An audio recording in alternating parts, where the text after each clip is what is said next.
Good morning everyone, welcome to daily shorts of finance. आज है 28 जुलाई। हम कवर करेंगे इकोनॉमिक टाइम्स को। ये न्यूज़पेपर की पीडीएफ एंड नोट्स की पीडीएफ आपको टेलीग्राम ग्रुप पे मिल जाती है, जिसका लिंक नीचे दिया हुआ है और वो बिल्कुल वर्किंग लिंक है। आप उसको फिर से ट्राई करें। बहुत सारे लोग और डेली बेसिस पे ज्वाइन करते रहते हैं। नहीं तो आप डेली शॉर्ट्स ऑफ फाइनेंस या फिर अरब कंसल टेलीग्राम पे डायरेक्टली सर्च करेंगे तो वो चैनल आ जाएगा। और इस तरीके से आप नोट्स वगैरह यहाँ से डाउनलोड कर सकते हैं। शुरू करते हैं पहली न्यूज से। उससे पहले निफ्टी और सेंसेक्स का अपडेट है। ये दोनों ही कल 0.6% के आसपास से फॉल करें, तो एक तरीके से नेगेटिव सेंटीमेंट है मार्केट के अंदर। और इससे रिलेटेड हम आगे भी एक और न्यूज देखेंगे, तो मैं तब आपको और एक्सप्लेन कर दूंगा कि मतलब एक्सपेक्टेशन क्या है मार्केट से रिलेटेड। नेस्ले इंडिया के कल रिजल्ट्स आ गए थे, तो मैंने यहीं पे इंक्लूड कर लिया है। रेवेन्यू इनका 50% से अप है, 15% से। एंड नेट प्रॉफिट 37% से अप है। अगर आपको थोड़ा सा नहीं पता है रेवेन्यू एंड नेट प्रॉफिट में क्या डिफरेंस होता है, वैसे तो आई होप सबको पता हो। रेवेन्यू एंड नेट प्रॉफिट में मतलब आप बेसिकली, रेवेन्यू होता है कि आपने कितना सेल्स किया, एंड अगर आप उसमें से अपनी कॉस्ट को माइनस कर देते हैं सारी हर तरीके की, तो आपका नेट प्रॉफिट आ जाता है। एक चीज कई बार आपने देखा होगा, ग्रॉस प्रॉफिट या ऑपरेटिंग प्रॉफिट कहीं पे बोला जाता है। ग्रॉस प्रॉफिट ऑपरेटिंग प्रॉफिट भी अपने आप में अलग अलग है। तो ये जो सारी टर्म्स होती हैं, और एक आपने और एक अगर थोड़ी सी एडवांस टर्म देखें इसके कंपैरिजन में, तो एक आपने सुना होगा ईबिटडा बोला जाता है। तो ये अलग अलग तरीके के टर्म्स हैं जिसमें आप रेवेन्यू से अलग अलग तरीके की कॉस्ट माइनस करते रहते हैं। सारी कॉस्ट माइनस कर देंगे तो डायरेक्ट नेट प्रॉफिट आ जाएगा। अगर अलग अलग तरीके की कॉस्ट माइनस करते रहेंगे तो ये सारी अलग अलग टर्म्स आती रहेंगी, जैसे जीपी हो गया, ईबिटडा हो गया, ऐसी तरीके की। तो अगर चाहते हैं तो कभी मैं आपको डिटेल में पूरा कवर कर लूंगा, ये पूरा चेन कैसे चलता है। बट अभी के लिए इतना ही बहुत है।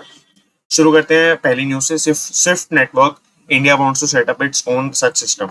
स्विफ्ट नेटवर्क का सभी को पता ही है कि स्विफ्ट सिस्टम है जिसमें आप इंटरनेशनल पेमेंट कहीं पे भी करते हैं आज की डेट में, तो आपको उनको स्विफ्ट कोड नेसेसरी पता होना चाहिए। क्योंकि स्विफ्ट एक ऐसा सिस्टम बन गया है जिसके थ्रू सारी इंटरनेशनल ट्रांजेक्शन होती है। अब इंडिया चाहता है, इंडिया इन जनरल एक ब्रॉड पर्सपेक्टिव से ये चाहता है कि रुपीज के अंदर पूरा ट्रेड हो, पूरे मतलब ग्लोबल इकोनॉमी के अंदर। तो उसके अंदर अगर वो एक ऐसा सिस्टम बना देता है स्विफ्ट जैसा, जो इंडियन रुपीज में सेटल कर सके ट्रांजैक्शन को, जो बायलेटरल ट्रेड है। बायलेटरल ट्रेड मतलब इंपोर्ट भी एक्सपोर्ट भी सारी तरीके की ट्रेड, अगर वो रुपीज में ट्रांजैक्शन कर सकता है, तो बेसिकली इसके लिए काफी ज्यादा पॉजिटिव होगा इंडिया के लिए। इसमें एक और इनका आउट, एक तो इनमें आरबीआई भी इनमें लुक इन करना शुरू करेगा, ये तो बेसिक है। एक इसमें और पर्सपेक्टिव है कि स्विफ्ट क्या है। स्विफ्ट अब क्योंकि ये सिंगल प्लेयर है, तो इसके पास बहुत मोनोपोली, बहुत पावर है। तो अब अगर ऐसा होता है कि जैसे फॉर एग्जांपल वॉर वगैरह हो जाता है या फिर कुछ भी होता है, जिसमें अगर स्विफ्ट को लगता है कि भाई एक जैसे रशिया फॉर एग्जांपल अच्छी चीज नहीं कर रहा है, तो स्विफ्ट ने क्या किया था, रशिया के ऊपर पूरा बैन, कंप्लीट बैन लगा दिया था। रशिया के ऊपर आप कोई भी स्विफ्ट के थ्रू ट्रांजेक्शन सेटल ही नहीं कर पा रहे थे। उस टाइम पे भी इंडिया ने यही किया था अपने ऑयल इंपोर्ट्स के लिए वगैरह के लिए, कि उनसे रुपी और रूबल, वहां की करेंसी है रूबल, तो रुपी और रूबल के लिए ऐसा एक सिस्टम सेटअप कर लिया था। तो इस तरीके से ये चीज होती है। अब आपको लग रहा होगा कि सिस्टम क्या चाहिए यहाँ पर, ये तो दो कंट्रीज के बीच में है, तो वो अगर अग्री करती हैं तो हो जाएगा। पर ऐसा नहीं होता। टैक्स लॉज भी होते हैं, एंड जो हर कंट्री होती है उसके और दूसरी कंट्रीज के साथ भी रिलेशन होते हैं, तो उसको सारी चीजें मेंटेन करके फिर ये अप्रूवल देना पड़ता है। सीपीपी इन्वेस्टमेंट्स एक इन्वेस्टमेंट ग्रुप है बाहर का। ये इंडिया की डाइवर्सिफिकेशन के ऊपर बहुत बुलिश है, मतलब इंडिया के ऊपर ही बहुत ज्यादा एक्सपैंड करने की ट्राई करेंगे। इनका अभी क्या हुआ था, इनका 1.3% का रिटर्न रहा है इस साल के अंदर, 2023 के अंदर। और जब इन्होंने ये रिपोर्ट निकाली वगैरह, उसके बाद इनकी एक प्रेस कॉन्फ्रेंस हुई, उसी के अंदर उन्होंने ये चीज भी क्लियर की है कि इंडिया के अंदर डाइवर्सिफाई बहुत ज्यादा करेंगे वो अपने पोर्टफोलियो को। ब्रूकफील्ड का बीपीओ कंपनी है। ब्रूकफील्ड एक अनदर इन्वेस्टमेंट फर्म है। इसका एक और बीपीओ कंपनी, बीपीओ मतलब होता है आउटसोर्सिंग, जैसे कॉल सेंटर टाइप कंपनी होता है। आईटी के अंदर बहुत सारी कंपनी होती है बीपीओ वाली। तो ये जो बीपीओ कंपनी है, एवरराइज होल्डिंग्स इसका नाम है। तो इसको वॉरबर्ग पिनकस अक्वायर करना चाहते हैं 1.2 टू 1.3 बिलियन की वैल्यूएशन पे। पूरा अक्वायर करेंगे 100%। और वॉरबर्ग पिनकस के मतलब, अब इसके बारे में और न्यूज के बारे में कुछ एक्सप्लेन करने के लिए ऐसा सच नहीं है। वॉरबर्ग पिनकस के बारे में आपको थोड़ा बता देता हूँ। ये जो एयरटेल लिखा है यहाँ पर, इन्होंने ही पूरे इंडिया के अंदर वो प्राइवेट इक्विटी की वेव स्टार्ट की थी, आप कह सकते हैं। इन्होंने ही पहली इन्वेस्टमेंट एयरटेल के अंदर की थी, जिसके बाद ये पूरी वेव आई है प्राइवेट बड़ी इन्वेस्टमेंट्स की, जो मतलब आज के टाइम पे तो मतलब हंड्रेड्स होती होंगी डेली बेसिस पे। Traders roll over bullish Nifty bets 19,800 के आसपास वाली, ignore current weakness. Ignore current weakness में हम आज की वीकनेस को देख सकते हैं कि निफ्टी और सेंसेक्स फॉल कर गए हैं भले ही, बट ट्रेडर्स जो है, ट्रेडर्स मतलब फ्यूचर एंड ऑप्शन वाले ट्रेडर की बात हो रही है, उन्होंने अपने कॉन्ट्रैक्ट्स को रोल ओवर कर लिया है। रोल ओवर मतलब होता है, कॉन्ट्रैक्ट्स का मतलब पहले मैं आपको समझा दूं, कॉन्ट्रैक्ट्स हर महीने के बनते हैं, हर हफ्ते के भी बनते हैं, बट अभी महीने पे फोकस करते हैं। तो हर अब जो जुलाई महीने के बने थे, वो कल आखिरी थर्सडे को, हर कॉन्ट्रैक्ट आखिरी थर्सडे को एक्सपायर हो जाता है। तो कल वो एक्सपायर हो गए, तो अब आपके पास एक्सपायरी पे ऑप्शन होता है कि आप उसको बेच दे वगैरह, नहीं तो आपके पास एक और ऑप्शन होता है कि आप उसको रोल ओवर करा सकते हैं। रोल ओवर मतलब आप जुलाई की कॉन्ट्रैक्ट को अगस्त तक खींच सकते हैं। तो फॉर एग्जाम्पल, अगर किसी ने ऐसा ऑप्शन बाय किया था कि 19,800 पे निफ्टी अगर पहुंचता है, तो बेसिकली वो बुलिश थे निफ्टी के ऊपर, अब उन्होंने वो रोल ओवर करके अगस्त में ले गए हैं उस चीज को। तो बेसिकली अब वो अभी की जो वीकनेस है बेसिकली, उसके थ्रू ये अभी मतलब डर नहीं रहे इस चीज से। अभी उनको ये नहीं लग रहा कि बहुत फॉल कर गया है ऑलरेडी तो ये सब हो जाएगा। अभी ये है कि अभी चलो ये वीकनेस हो गई, बट हाँ ठीक है, बुलिश टर्म्स में ही वो देख रहे हैं मार्केट को लॉन्ग टर्म में। तो ये चीज हो गई यहाँ पे। अगस्त के अंदर काफी रोल ओवर्स हुए कल के एक्सपायरी वाले दिन। सिप्ला सर्जेस, सिप्ला मतलब सिप्ला का स्टॉक प्राइस 10% से बढ़ गया कल, और क्योंकि इनका प्राइस टारगेट्स बढ़ा दिया है काफी ब्रोकरेज ने।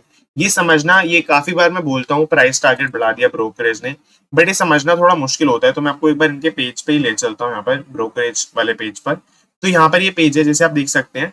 अब हर तरीके की ब्रोकरेज है, ब्रोकरेज मतलब इन्वेस्टेक, गोल्डमैन सैक्स, गोल्डमैन सैक्स का आपने नाम सुना ही होगा, जेफरीज, एचएसबीसी। तो हम सभी को पता है कि इन सबको बहुत ज्यादा इन्फॉर्मेशन होती है, एक नॉर्मल इन्वेस्टर या नॉर्मल पर्सन से ज्यादा होती है। तो अगर हम इनके पर्सपेक्टिव जानना चाहते हैं, ऑब्वियसली बात है सब लोग जानना चाहते हैं, क्योंकि इसके बेसिस पे वो लोग अपना डिसीजन लेते हैं। तो इनसे इसीलिए पूछा जाता है बार बार कि आपका कितना टारगेट्स है इस स्टॉक को लेकर, इस स्टॉक को लेकर, हर स्टॉक को वो अपना टारगेट देते रहते हैं। तो वो उन्होंने रिवाइज करके और बढ़ा दिया है, तो उसके चलते 10% बढ़ गया। लोन अगेंस्ट म्यूचुअल फंड बहुत ही इंटरेस्टिंग कॉन्सेप्ट है। म्यूचुअल फंड में जो आपकी होल्डिंग होती है, उसके अगेंस्ट आपको लोन मिल सकता है। बहुत सारी एनबीएफसी ऐसी हैं जो ये प्रोवाइड करती है। एनबीएफसी मैंने आपको कल भी बताया था, ऐसे मतलब बैंक होते हैं। एक तो इस एक होती है एनबीएफसी। एनबीएफसी में आपका सारे काम वो बैंक वाले कर सकती है, लेंडिंग से रिलेटेड। आपकी डिपॉजिट नहीं कर सकती वो जमा आपके पास। तो इस तरीके से ये काम करती है। मतलब माना जाता है कि बैंक के दो ही मेन काम होते हैं, अगर वो दो काम कोई भी ऑर्गेनाइजेशन करती है तो उसको हम बैंक बोल सकते हैं। तो एक होता है आपका डिपॉजिट लेना, एक होता है लोन देना। तो एनबीएफसी लोन दे सकती है, सिर्फ डिपॉजिट नहीं ले सकती है। तो लोन आपका म्यूचुअल फंड के अगेंस्ट ये लोग दे रहे हैं, म्यूचुअल फंड को एज अ सिक्योरिटी रख के दे रहे हैं। 50% आप वैल्यू तक का लोन दे सकते हैं, और बहुत ही ब्यूटीफुल लोन है। इंटरेस्ट 9 से 10% है।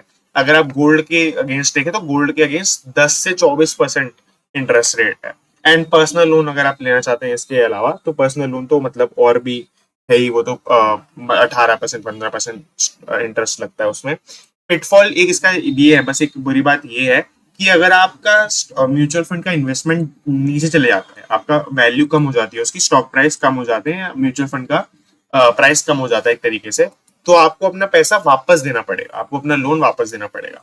तो बट ये उस पर्सपेक्टिव से एक अच्छी न्यूज है कि अगर आपने फॉर एग्जाम्पल 2-3 हज़ार रुपए इन्वेस्ट करे थे, और आपको, या मतलब आपने काफी बड़ा इन्वेस्ट किया है, बट आपको बहुत छोटे पैसे की रिक्वायरमेंट है, आपको 10% 20% अपने लोन का चाहिए, अपनी इन्वेस्टमेंट का चाहिए, तो आपको अपना बेचने की जरूरत नहीं है, आप उसके अगेंस्ट लोन ले सकते हैं एंड अपना उसका इंटरेस्ट चुका सकते हैं। लास्ट न्यूज है एनपीए एआरसी वाली टाइप न्यूज है ये कई लोगों को इसमें दिक्कत होती होगी समझने के अंदर, इसलिए मैंने अलग से बता दिया। अगर आपको दिक्कत होती है तो आप उसको स्किप भी कर सकते हैं, बहुत बहुत रेलेवेंट नहीं होती है ये। इसमें हुआ क्या है कि कुछ बैंक्स हैं जो यूनियन बैंक एंड आईएफसीआई, तो इनके कुछ बैड डेब्ट्स हो गए हैं, एनपीए हो गए हैं। एनपीए मतलब हो गया कि कई कंपनी जिनको इन्होंने लोन दिया था उन्होंने वापस नहीं दिया।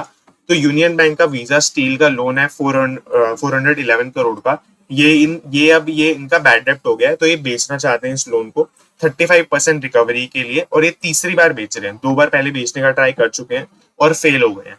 एक आईएफसीआई है, एक ईएमसी नाम की कंपनी का इनका लोन चल रहा है 455 करोड़ रुपीज का। ये इन्होंने मार्केट के अंदर रखा है खरीदने के लिए लोगों के लिए, और 31% रिकवरी की बात करें। अच्छा, जब मैं लोगों की बात करूं तो लोगों की नहीं है, मतलब इंस्टीट्यूशंस जो भी एआरसी होती हैं, वो एआरसी क्या करती हैं, वो ऐसे बेकार लोन्स को खरीद लेती हैं, और वो थोड़ा और जैसे 35% रिकवरी का पैसा ये जो भी खरीदेगा वो यूनियन बैंक को दे देगा, एंड बाकी वो ट्राई करेगा कि खुद अपना रिकवर कर ले ताकि उसको प्रॉफिट हो सके। So this is it, thank you for watching. अगर आपको कोई भी डाउट है तो आप कमेंट कर सकते हैं और टेलीग्राम ग्रुप पे भी पूछ सकते हैं। That is it, thank you for watching.